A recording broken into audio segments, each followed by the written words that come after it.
Hello army, welcome to back my channel and how are you? I hope also fine. तो army में किसी army की request पर ले आई हूँ show one shot love story. Army वैसे तो मुझे बहुत कमेंट आए हैं वन शॉट अलग अलग कपल्स के, लेकिन मैं क्या करूँ, मुझे टाइम नहीं मिलता। इनका जो बर्थडे था इसलिए मैंने इनको गिफ्ट दिया है, सरप्राइज गिफ्ट। आज मैं evil girl with innocent boy का पार्ट नहीं ला पाई क्योंकि मैं वन शॉट बना रही थी। ओके, अब स्टोरी को स्टार्ट करते हैं। ये है शुगा, कोरिया के सबसे बड़े बिजनेसमैन और अपने मम्मी पापा के दुलारे। ये सबके लिए बहुत ही स्ट्रिक्ट है मगर अपनी फैमिली के लिए बहुत ही सॉफ्ट। ये बहुत ही काइंड पर्सन है। ये है शुगा के मॉम डैड जो अपने बेटे को बहुत प्यार करते हैं और अपने बेटे के लिए रोज एक नई लड़की को ले आते हैं उसे दिखाने के लिए, मगर शुगा को कोई नहीं पसंद आती। ये चाहते हैं कि शुगा को एक नई लड़की पसंद आए, वो चाहे अमीर हो या गरीब, मगर शुगा को कोई पसंद ही नहीं आता। और ये है स्टोरी की हीरोइन जो एक छोटी सी डॉक्टर है जो खुद का छोटा सा क्लिनिक चलाती है। बाकी के कैरेक्टर से हम स्टोरी में मिलेंगे। चलिए स्टोरी को स्टार्ट करते हैं। सुबह ऑफिस के लिए जा रहा था लेकिन वो जल्दी में था, इसीलिए दरवाजे से उसे चोट लग जाती है, जिसे देखकर जिन तुरंत कहती है, बेटा तुम्हारे हाथ में कितनी जोर से चोट लग गई, देखो ब्लड निकल रहा है, इधर आओ मैं भी फर्स्ट एड करती हूँ। मॉम रिलैक्स, इतनी खास भी नहीं है, अगर मैं रुका तो ऑफिस के लिए लेट हो जाऊंगा, तो मैं जा रहा हूँ। तुझे कोई बात एक बार में समझ में नहीं आती है, मैं कह रही हूँ इधर आओ मैं फर्स्ट एड कर देती हूँ, तब जाना, काम इतना भी जरूरी नहीं है। मॉम आप समझने की कोशिश करो, मैं नहीं रुक सकता, मैं बहुत लेट हो चुका हूँ। अच्छा ठीक है, मैं रास्ते में किसी क्लिनिक से पट्टी करवा लूंगा, ओके? नॉट ओके, तब तक क्या खून बहता रहेगा? मेरी कोई परवाह नहीं है ना, तू बस अपनी काम की फिक्र करता है, हर वक्त काम काम काम, अपने हेल्थ का तो ख्याल नहीं रखता तू। ओह गॉड मॉम, आप कितना इमोशनल ड्रामा करती हो। अगर तुझे मेरी एक्टिंग समझ में आ ही गई है तो जल्दी से पट्टी करवा, क्योंकि बिना पट्टी किए तो मैं तुम्हें जाने नहीं दूंगी। ओके मॉम, जल्दी से हल्की सी पट्टी कर दीजिए, मैं रास्ते में क्लिनिक में अच्छे से पट्टी करवा लूंगा, वरना लेट हो जाऊंगा, जल्दी करिए। फिर जिन सुगा की हल्की सी पट्टी कर देती है, फिर सुगा वहाँ से चला जाता है। ड्राइवर सुगा से कहता है, सर क्लिनिक आने वाली है, मैं गाड़ी रोकने जा रहा हूँ। तुमसे किसी ने कहा गाड़ी रोकने के लिए? नहीं सर, मगर आप ही ने अपनी मॉम से कहा था कि रास्ते में किसी क्लिनिक में आप अच्छे से पट्टी करवा लेंगे, इसीलिए मैं कह रहा था। नहीं, तुम कार नहीं रोकोगे, तुम सीधे मेरे ऑफिस चलोगे क्योंकि ऑफिस में बहुत काम है और ये पट्टी मॉम ने कर दिया है, इतना ही काफी है मेरे लिए। Okay sir. गुड, अब कार ड्राइव करो। फिर ड्राइवर कार ड्राइव करने लगता है। रास्ते में सुगा के हाथ में जहाँ उसे चोट लगी थी वहाँ से ब्लड निकल लेता है और उसे पेन होने लगता है क्योंकि पट्टी हल्की थी। फिर भी सुगा इसे इग्नोर कर रहा था, लेकिन ड्राइवर कहता है, सर प्लीज पट्टी करवा लीजिए वरना खून ज्यादा निकल जाएगा और ऐसे में तो आप ऑफिस भी नहीं जा सकते, तो वहाँ जाकर क्या करेंगे? ओके सर, तुम ठीक करो, मुझे सच में बहुत पेन हो रहा है। रास्ते में कोई क्लिनिक दिखे तो रोक लेना। सर सामने ही एक क्लिनिक है मगर बहुत छोटा है। तुम पागल हो, यहाँ दर्द से मेरी जान निकली जा रही है और तुम्हें क्लिनिक छोटा लग रहा है। चलो उसी के अंदर चलते हैं, मुझे बस पट्टी करवाने से मतलब है। ओके सर, जैसा आप कहो, चलिए। फिर ड्राइवर और सुगा उस क्लिनिक के अंदर जाते हैं जो क्लिनिक हॉबी की थी। सुगा जैसे ही क्लिनिक के अंदर जाता है सामने उसे हॉबी मिलती है, वो हॉबी को देखता ही रहता है।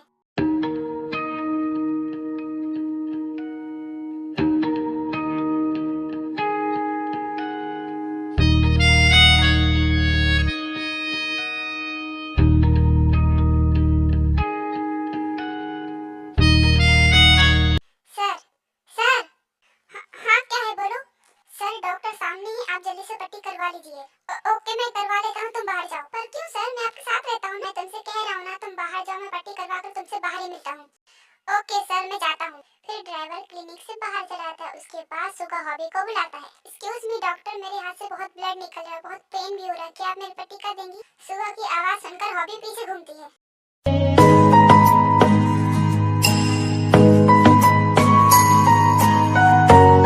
वेलकम सर, मैं आपकी पट्टी कर दूंगी क्योंकि मैंने ये क्लिनिक इसीलिए खोली है। इस दुनिया में मेरे अलावा भी कोई सेवज है, मुझे पता ही नहीं था। सर मैं वहाँ खड़े खड़े पट्टी नहीं कर पाऊंगी, आपको यहाँ बैठना होगा। ओह आई एम सॉरी, चलिए। ओके सर, आप यहाँ बैठ जाइए। फिर सुगा चेयर पे बैठ जाता है और हॉबी उसकी पट्टी कर देती है। पट्टी करने के बाद सुगा उससे कहता है, एक्सक्यूज मी, क्या आप मुझे अपना नंबर दे सकती हैं? क्या? पर क्यों? नहीं आप मुझे गलत मत समझिएगा, एक्चुअली मैं सोच रहा था कि अगर मुझे कभी भी चोट लगी तो मैं यहाँ आकर आपसे पट्टी करवा लूंगा। ओह अच्छा ये बात है, ओके सर मैं आपको दे दूंगी। Okay thank you so much. फिर हॉबी सुगा को अपना नंबर दे देती है। उसके बाद सुगा बाहर आ जाता है। अरे यार ये कितना हैंडसम था, इतना हैंडसम लड़का तो मैंने आज तक नहीं देखा। सर आपने बाहर आने में इतना देर लगा दी, अंदर क्या कर रहे थे आप? एक्सक्यूज मी, आवाज नीचे, ड्राइवर मैं नहीं तुम हो। ओह आई एम सॉरी सर, मैं तो भूल ही गया था। आइए कार में बैठिए। फिर ऑफिसर, आजकल तुम कुछ ज्यादा नहीं बोलने लगे हो। एम सॉरी सर, आप तो जानते हो ना मुझे भूलने की बीमारी है, तो मैं क्या करूं? हाँ मुझे पता है और इसीलिए मैं तुम्हें माफ कर देता हूँ। अब जल्दी चलो ऑफिस वरना हम और लेट हो जाएंगे। ओके सर, सच कहूँ तो मुझे कोई बीमारी नहीं है, मैं तो बस अपनी पूरी भड़ास निकालता हूँ आप पर। आप मुझ पर बहुत गुस्सा होते हैं और मुझे बहुत गुस्सा आता है। उसके बाद ड्राइवर सुगा को ऑफिस ले जाता है। ऑफिस में सारा काम खत्म करने के बाद शाम को सुगा घर वापस आ जाता है। जैसे ही घर पहुँचता है उसे सामने जिन मिलती है। अच्छा हुआ बेटा तूने पट्टी करवा ली, वरना मुझे तो पता था कि तू पट्टी करवाएगा नहीं, तो तू घर आता तो मैं पट्टी करती तुझे मारने के बाद। हाँ मॉम मुझे पता था, इसी डर से तो मैंने पट्टी करवा ली। अच्छी बात है, ये खौफ बना रहना चाहिए तुझमें। ओके मॉम, जंगकुक कहाँ है? मुझे जंगकुक से बात करनी है। देख तू सिंगल है, वो नहीं, तुझे कुछ काम नहीं रहता मगर उसको बहुत काम रहता है। क्या मॉम, मुझे आप फिर वही ताने दे रही हो? अच्छा बताओ ना जंगकुक कहाँ है? अपने रूम में होगा बहू के साथ। एक्चुअली मुझे जंगकुक से कुछ जरूरी बात करनी है, तो आप तेको अपने पास बुला लेना, हम थोड़ी देर से बात करेंगे। एक्चुअली यार मैं जंगकुक सुगा का छोटा भाई है, उसकी शादी पहले हो चुकी थी। सुगा शादी करता नहीं था इसलिए उसकी शादी पहले हो। सुगा का एक बेस्ट फ्रेंड भी है जिमिन, जिससे वो सारी बात शेयर करता है। ओके मॉम, जब तक मैं फ्रेश होकर आता हूँ तब तक आप तेको अपने पास बुला लेना। अच्छा ठीक है, अब तू जा। फिर सुगा फ्रेश होता है और जिन तेको अपने पास बुला लेती है। फिर सुगा जंगकुक के रूम में जाता है उससे बात करने के लिए। देख भाई, मुझे बातों को घुमाना नहीं आता, मुझे तुझसे हेल्प चाहिए, तो मेरी हेल्प कर। हाँ बोल दे भाई, मुझे पता है तू किसी काम से ही आएगा, वैसे मुझे मिलने नहीं आएगा। बोल। हाँ तो भाई तू मुझे ये बता कि लड़कियों को इम्प्रेस कैसे करते हैं, उसे अपने प्यार में कैसे गिराते हैं? वाह भाई, ये बात तुम पूछ रहे हो, मुझे यकीन ही नहीं हो रहा। क्या बात है, आपको भी कोई मिल गई क्या? तू ज्यादा अपना दिमाग मत चला, जो मैं पूछ रहा हूँ उसका जवाब दे। क्या भाई, अगर तू कुछ और पूछता तो मैं बता भी देता, मैं खुद ही अपनी बीवी को हैंडल नहीं कर पाता हूँ, मैं तुझे क्या टिप्स? हाँ मुझे तुझसे ये उम्मीद थी, मगर ये तो बता कि तूने ते को कैसे इम्प्रेस किया? क्या मैंने? प्लीज मुझसे शादी करो, अगर तुम मुझसे शादी करोगी तो मैं तुम्हारे सारे ऑर्डर फॉलो करूंगा, मैं तुम्हारी सारी बात मानूंगा। प्लीज मुझसे कर लो शादी प्लीज। देखो जंगकुक, मैं तुमसे शादी करूंगी पर मेरी कुछ शर्तें हैं। कौन सी शर्तें थे? तुम बोलो तो मैं तुम्हारी सारी शर्तें मानूंगा। पहली शर्त कि तुम मुझे रोज शॉपिंग कराने ले जाओ, और दूसरी शर्त तुम मुझे पार्टियां करने से नहीं रोकोगे, और तीसरी अगर तुमने मेरे अलावा किसी और लड़की को देखा तो मैं तुम्हारी आंखें फोड़ दूंगी। क्या? नहीं नहीं, मैं तुम्हारे अलावा किसी और को क्यों देखूंगा, मैं तुम्हारी सारी शर्तें मानूंगा। ठीक है, मैं तुमसे शादी करने के लिए रेडी हूँ। वो तो मैं इतना हैंडसम हूँ इसीलिए वो मेरे प्यार में खुद ही गिर पड़ी। अच्छा क्या ये बात सच है? और नहीं तो क्या, मैं तुझे पता था, वो मेरे सामने बहुत गिड़गिड़ाई थी कि प्लीज जंगकुक मुझसे शादी कर लो, इसीलिए मैंने उस पर तरस खा के उससे शादी कर ली। अच्छा ये बात है जंगकुक, अच्छा ये बात है, मैंने तुमसे कहा था। वो क्या है ना कि डोज की कमी हो रही है, मैं अभी देती हूँ तुम्हें। ओके ते, अब मैं चलता हूँ, तुम अपना काम करो।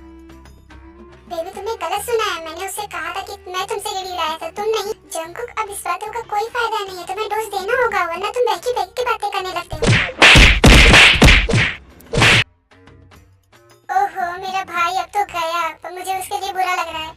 मुझे इससे तो कोई हेल्प ही नहीं मिली, अब मैं क्या करूँ? मेरे पास एक ही रास्ता है, मैं जिमिन से पूछता हूँ, वो मेरा जिक्र किया एंड वो फ्लर्टी किंग भी है, वो मुझे एक से एक टिप्स बताएगा, उसे कॉल करता हूँ। फिर सुगा जिमिन को कॉल करता है और जिमिन कॉल पिक कर लेता है। हेलो जिमिन, मुझे तेरी हेल्प चाहिए। देख मैं फ्री तो नहीं हूँ मगर मैं तेरी हेल्प कर सकता हूँ, बोल तुझे क्या कहना है? काम वाम तो करता नहीं, बड़ा है बिजी, बस पूरा दिन अपनी गर्लफ्रेंड के साथ रहता है। देख तुझे पता नहीं ये भी बहुत बड़ा काम होता है, अगर तुम मुझसे ऐसी बातें करेगा तो मैं अभी फोन रख रहा हूँ, मैं तेरी कोई हेल्प नहीं करने वाला। नहीं भाई ऐसा मत करना, मुझे तेरी हेल्प की जरूरत है। अच्छा मैं तुम्हें सारी बात बताता हूँ फिर तू बताना। ओके जल्दी भाग। फिर सुगा क्लिनिक में जो भी हुआ वो सारी बात बता देता है। ओहो यानी तू भी प्यार में पड़ी है, कोई बात नहीं मैं तेरी हेल्प करूंगा। क्या? तो भी जल्दी बता मुझे क्या करना होगा। तो सुन, पहली बात तू उससे रोज मिलेगा। क्या रोज? देख वो एक डॉक्टर है, अगर मैं बार बार उसे क्लिनिक में जाऊंगा तो उसे शक नहीं हो जाएगा? देख ये सब तो तू देख ले, बाकी मैं बता दूंगा, पहले तो ये रूल नंबर 1 फॉलो कर, उसके बाद मैं तुझे बताऊंगा। देख मैं अभी फोन रख रहा हूँ, वायन मुझे बुला रही है। सुगा कुछ कहने ही वाला होता कि जिमिन कॉल कट कर देता है। इसने तो मेरी पूरी बात भी नहीं सुनी, अब मैं क्या करूँ? एक काम करता हूँ, जैसा उसने कहा वैसा ही करता हूँ। फिर सुगा रोज किसी न किसी बहाने से हॉबी के पास जाता है उसे मिलने के लिए। रोज आने की वजह से हॉबी को उस पर शक हो जाता है, ये बंदा मुझसे रोज रोज क्यों मिलने आता है, मुझे तो कुछ गड़बड़ लग रहा है। आने दो उसे, आज मैं उसे आज अच्छा सबक सिखाऊंगा। पर मैं भी तो उसे पसंद करने लगी हूँ, लेकिन मैं क्या करूँ? अगर वो अपने मुंह से कहेगा तो ही मैं मानूंगी। वैसे मैं उसे आज सबक सिखाऊंगी, अगर वो भाग गया तो यानी वो मुझसे प्यार नहीं करता, अगर नहीं भागा तो ही मैं मानूंगी वो मुझसे प्यार करता है। एक मिनट, लगता है वो आ रहा है। फिर सुगा क्लिनिक के अंदर आ जाता है एक नया बहाना लेकर। एक्सक्यूज मी डॉक्टर, जो आपने मुझे पहले पट्टी किया था उसका घाव अभी भरा नहीं है, मुझे अभी भी पेन हो रहा है, मैं क्या करूँ? ओह यानी कि आपको इन्फेक्शन हो चुका है, कोई बात नहीं आप यहाँ लेटिए, मैं आपको ठीक कर दूंगी। Okay doctor. फिर सुगा तुरंत बेड पर लेट जाता है। उसके बाद हॉबी लाती है एक इंजेक्शन, जिसे देखकर सुगा डर जाता है। अब आप इस इंजेक्शन से जल्दी से ठीक हो जाएंगी, आपको रोज रोज आने की जरूरत नहीं पड़ेगी। नहीं डॉक्टर, इसकी कोई जरूरत नहीं, मैं ठीक हूँ। नहीं, आप ठीक नहीं है। अगर आप ठीक होते तो मेरे पास नहीं आते। इस एक इंजेक्शन से आपकी सारी बीमारी ठीक हो जाएगी। नहीं नहीं डॉक्टर, मैं कह रहा हूँ ना, मैं इसकी कोई जरूरत है, मैं ठीक हूँ। बस एक इंजेक्शन, उसके बाद आपको जिंदगी भर कोई बीमारी नहीं होगी। नहीं प्लीज इंजेक्शन नहीं, प्लीज प्लीज इंजेक्शन नहीं। लेकिन हॉबी धीरे धीरे उसके पास से नचती है, जिससे सुगा जल्दी से बेड से उठ जाता है। देखिए आप बैठ जाइए, वरना मैं इंजेक्शन कैसे दूं? देखिए आपको देने के लिए भी कौन करा, मैं आपको पसंद करता हूँ, इसलिए मैं आपके पास रोज रोज आता हूँ। एक्चुअली आर्मी सुगा बहुत ज्यादा डर गया था और डर की वजह से वो सारी बात बोल देता है, जिसे सुनकर हॉबी को खुशी होती है। हाँ, ये मैंने क्या बोल दिया? ओह, यानी कि आप मुझे पसंद करते हैं, तो ये बात है, इसीलिए आप रोज रोज आते हैं। हाँ, आई एम सॉरी अगर आपको बुरा लगा हो, मगर मैं आपको सच में बहुत पसंद करता हूँ और आपसे शादी करना चाहता हूँ। क्या आप करेंगे मुझसे? नहीं। क्या? आई एम सॉरी, मैंने आपका टाइम वेस्ट कर दिया ना, और आपको बहुत ही परेशान किया है ना, पर मैं अब और किसी और से प्यार नहीं कर पाऊंगा। इतना कहकर सुगा सैड फेस लेकर वहाँ से जाने लगता, तभी पीछे से हॉबी कहती है, सुनिए आपने मेरी पूरी बात नहीं सुनी। मैंने कहा नहीं, अगर आप मुझसे डर के यहाँ से भाग जाते तो मुझे लगता कि आप फ्रॉड हैं, पर आप नहीं भागे। तो अब मुझे यकीन हो गया कि आप मुझसे प्यार करते हैं, और सच बताऊं तो मैं भी आपसे प्यार करती हूँ, और हाँ, मैं आपसे शादी करने के लिए रेडी हूँ। क्या? सच में? Thank you so much. तो आर्मी, ये थी शॉप की one shot love story. I hope ये आपको पसंद आया होगा। Okay, wish you happy birthday आपको। आई नो आर्मी, मैंने इसमें ज्यादा कुछ ऐड नहीं किया बिकॉज मेरे पास टाइम नहीं था, तो मैंने इतनी लॉन्ग स्टोरी बना पाई हूँ। अपना ख्याल रखना, तब तक के लिए